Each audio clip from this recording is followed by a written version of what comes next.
jumpa di minggu depan. Baik, Pak.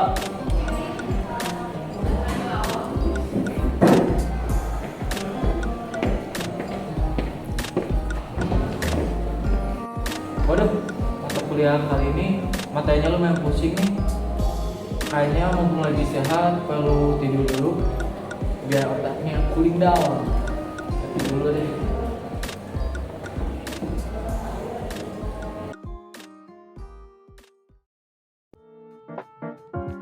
Wah, aku berada di mana nih?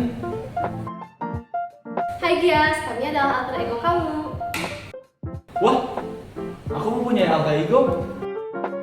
Ya, karena kami hanya berada di alam bawah sadarmu. Lalu, apa alasan kalian memanggil aku di sini? Ya, kami ingin membantu kamu dalam belajar medan listrik, medan magnet, dan medan elektromagnetik. Wah, baiklah.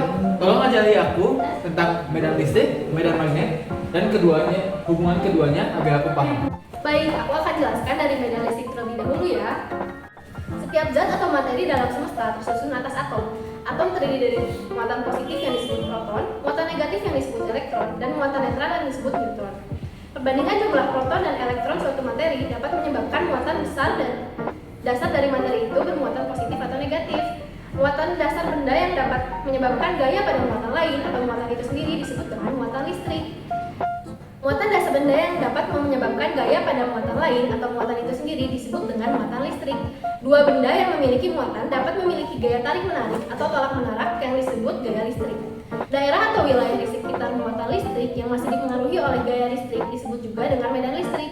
Medan listrik digambarkan dengan garis-garis listrik yang arahnya keluar atau menjauhi muatan positif dan masuk atau mendekati muatan negatif. Terdapat beberapa hukum atau teori yang menjelaskan mengenai cara kerja medan listrik dan gaya listrik tersebut. Yang pertama ada hukum Coulomb.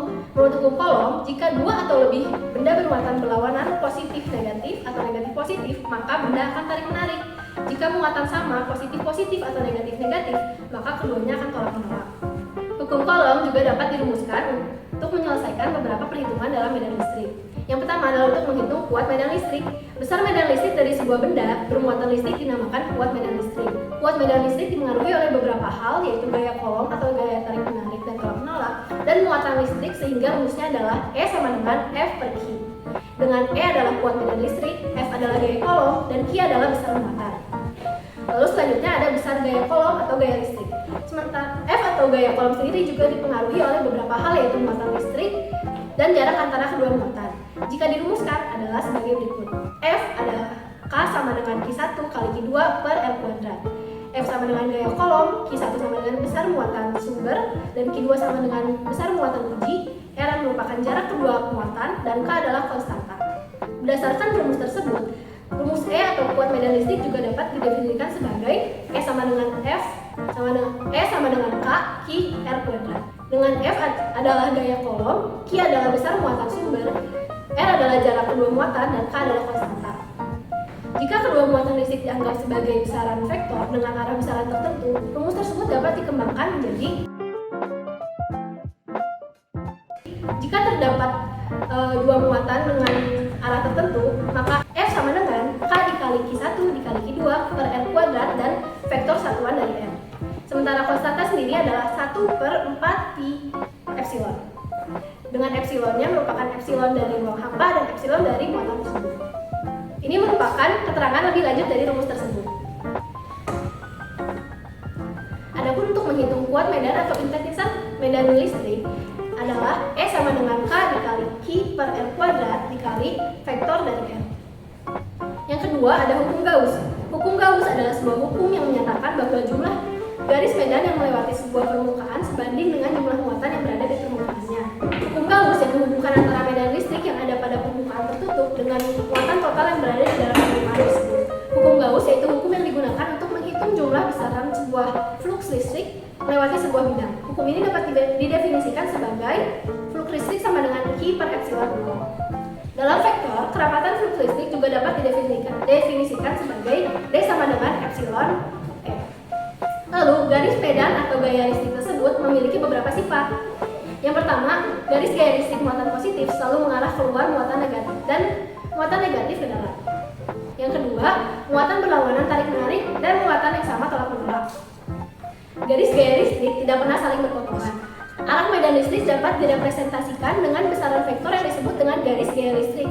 Dalam satu muatan, setiap titiknya memiliki arah tangensial yang unik sehingga garis-garis gaya listrik tidak akan pernah saling berpotongan. Semakin tinggi kerapatan garis, maka medan listrik akan semakin kuat. Selanjutnya, medan listrik tersebut dapat bersatu dengan medan magnet. Medan listrik dapat bersatu dengan medan magnet membentuk medan magnet elektromagnetik.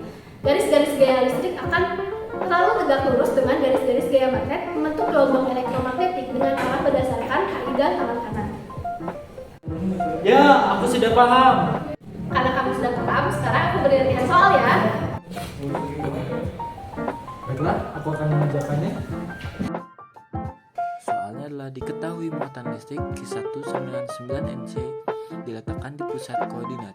Q2 berada di titik 2, 4, dan 3. Dan Q3 berada di titik 3, 2, 1. Dengan nilai Q2 sama dengan Q3 sama dengan 10 NC. Tentukan.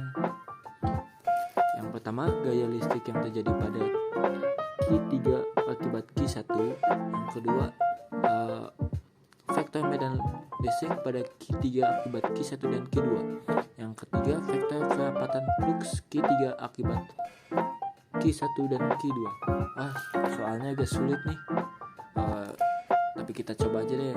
Untuk yang pertama, vektor E13 sama dengan buka kurung X3 kurangi X1 tutup kurung AX tambah buka kurung Y3 kurangi Y1 tutup kurung AY tambah buka kurung Z3 kurangi Z1 tutup kurung AZ sama dengan 3 kurangi 0 AX tambah 2 kurangi 0 AY tambah 1 kurangi 0 AZ yang hasilnya 3AX tambah 2AY tambah AZ.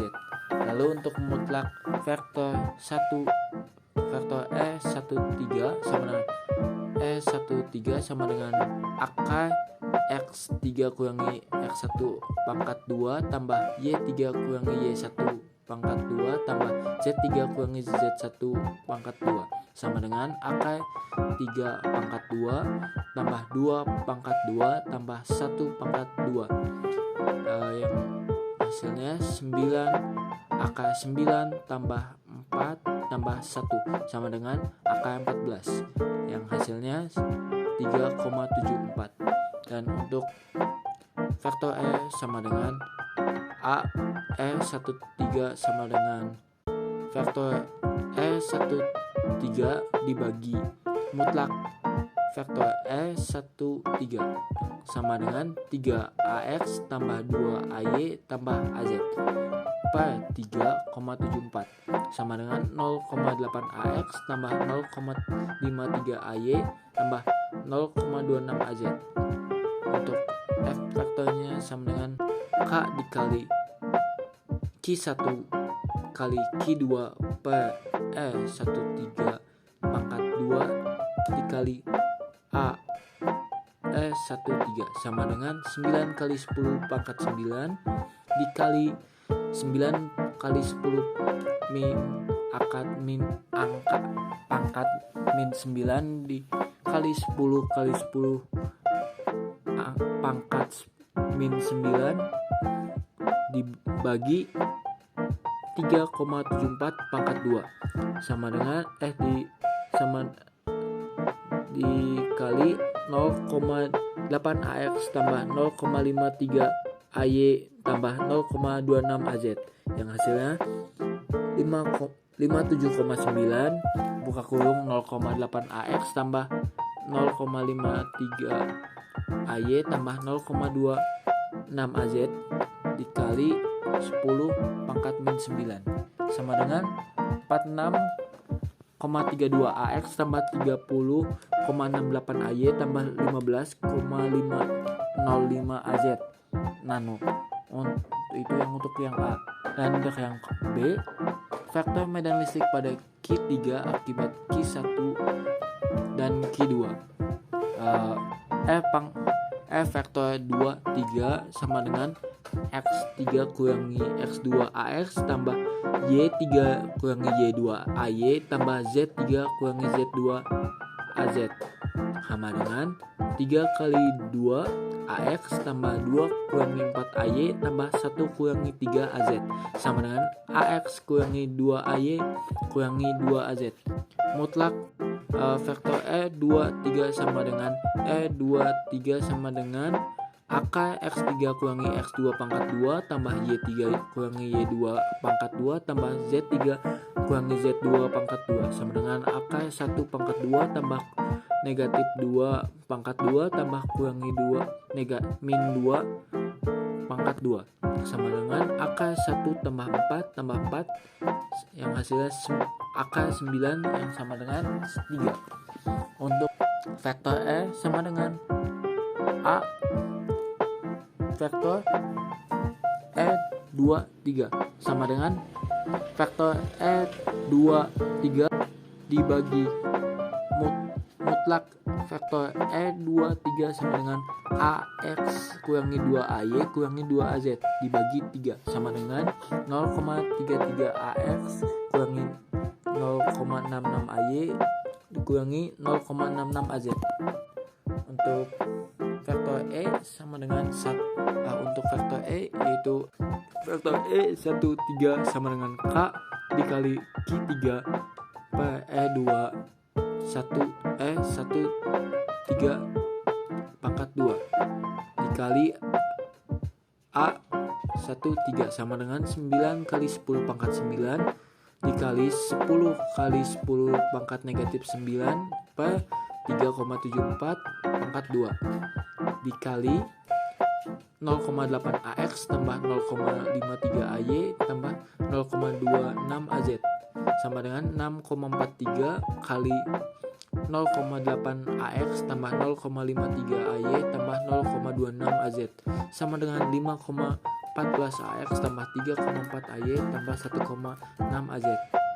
Untuk vektor E23 sama dengan K kali Q3 K per E23 pangkat 2 kali A vektor 23 sama dengan 9 kali 10 pangkat 9 kali 10 kali 10 pangkat min 9 dibagi 3 pangkat 2 dikali 0,33 AX kurangi 0,66 AY dikurangi 0,66 AZ sama dengan 10 dikali 0,33 AX kurangi 0,66 AY kurangi 0,66 AZ sama dengan 3,3 AX kurangi 6,6 AY kurangi 6,6 AZ.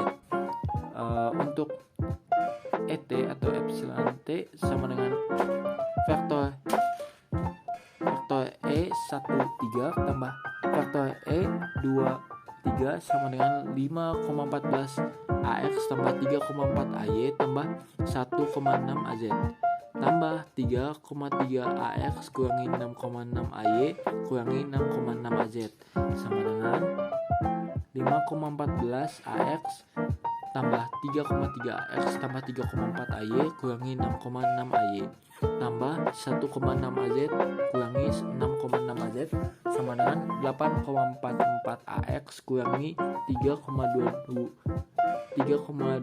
AY kurangi 5 AZ.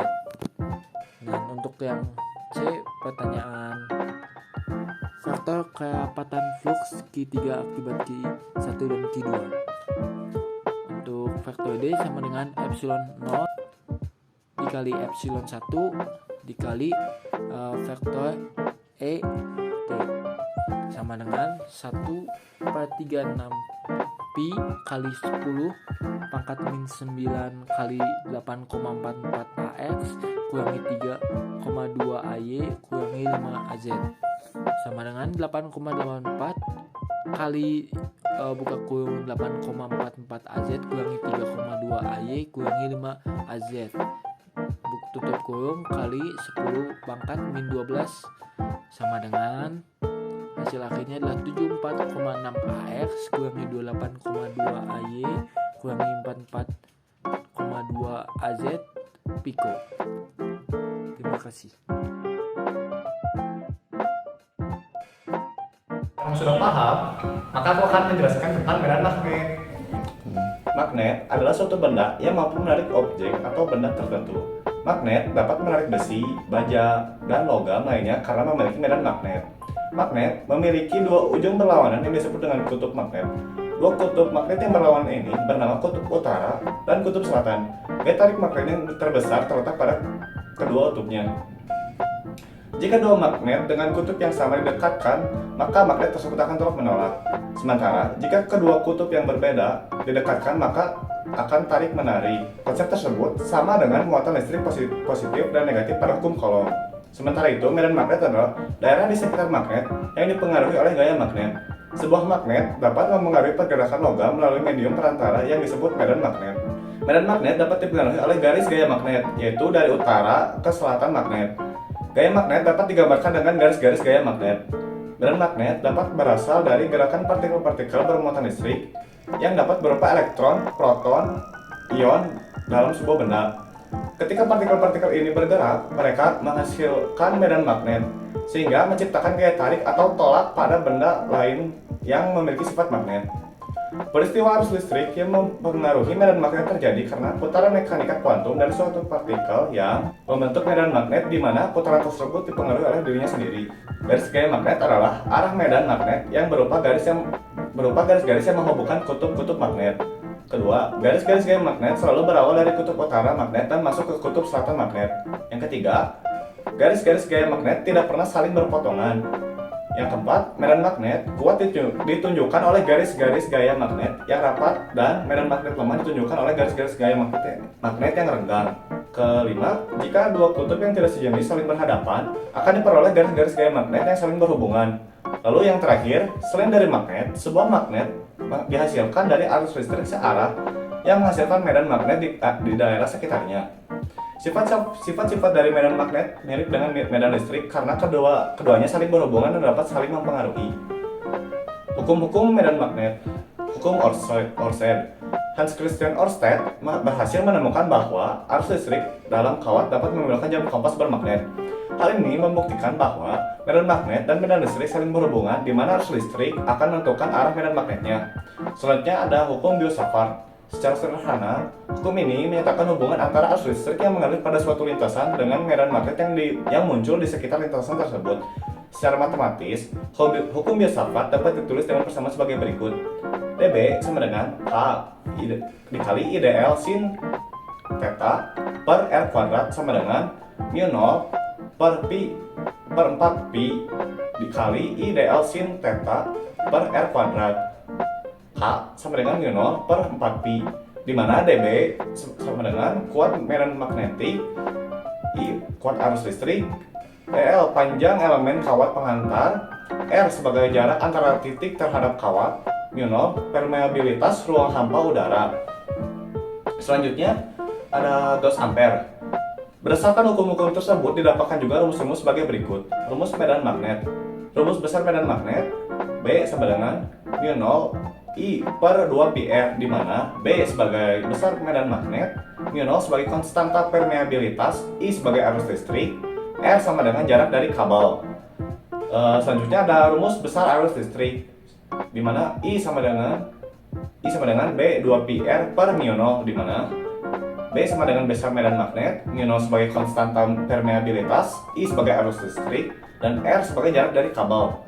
Kuat medan magnet pada kawat lurus terdapat dua rumus. Yang pertama ada B sama dengan mu0 dikali I per 2 pi R, dan B sama dengan mu0 I dikali M 2 pi R, dengan B sebagai medan magnet, I sebagai kuat arus listrik, R sama dengan jarak titik ke kawat, mu0 sebagai permeabilitas vakum, dan N sebagai jumlah lilitan.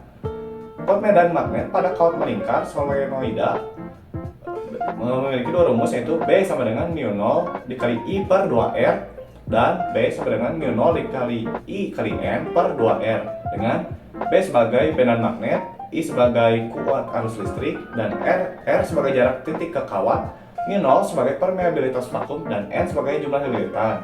Kuat medan magnet pada kawat melingkar memiliki rumus B sama dengan mu0 dikali I kali N, atau B sama dengan mu0 dikali I dikali N per 2 pi R, di mana B sebagai induksi medan magnetik, mu0 sebagai permeabilitas ruang hampa udara, I sebagai kuat arus listrik, N sebagai jumlah lilitan persatuan panjang, N besar sebagai jumlah lilitan dalam toroida, dan 2 pi R sebagai keliling toroida. Ya, aku sudah paham. Baiklah, karena kamu sudah paham dengan materi medan magnet, aku beri contoh soalnya ya.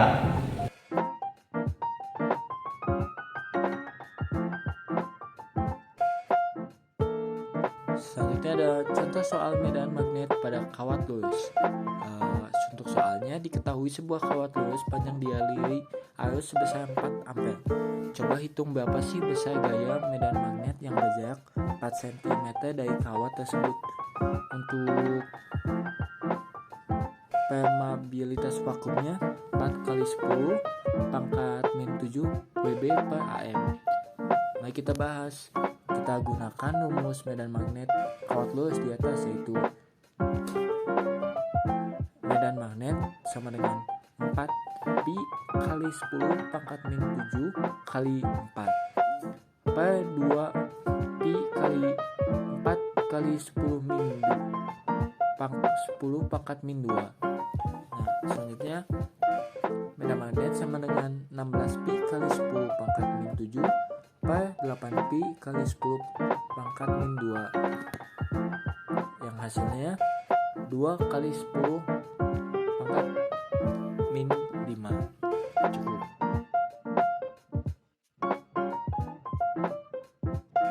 Wah, ternyata kamu sudah paham ya, dan jawabanmu semuanya benar. Keren.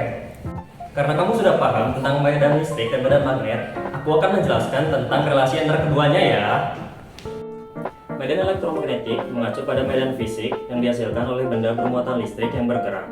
Medan-medan ini terdiri dari medan listrik dan medan magnet, dan keduanya merupakan bagian integral dari spektrum elektromagnetik. Spektrum elektromagnetik mencakup berbagai frekuensi dan panjang gelombang, termasuk gelombang radio, gelombang mikro, radiasi inframerah, cahaya tampak, radiasi ultraviolet, sinar X, dan sinar gamma. Hubungan medan listrik dan medan magnet, perubahan medan listrik menginduksi medan magnet, dan perubahan medan magnet menginduksi medan listrik. Fenomena ini dijelaskan oleh persamaan Maxwell dan merupakan konsep dasar dalam elektromagnetisme. Ya, aku sudah paham. Karena kamu sudah paham tentang medan listrik dan teori-teori lainnya, maka mari kita bereksperimen.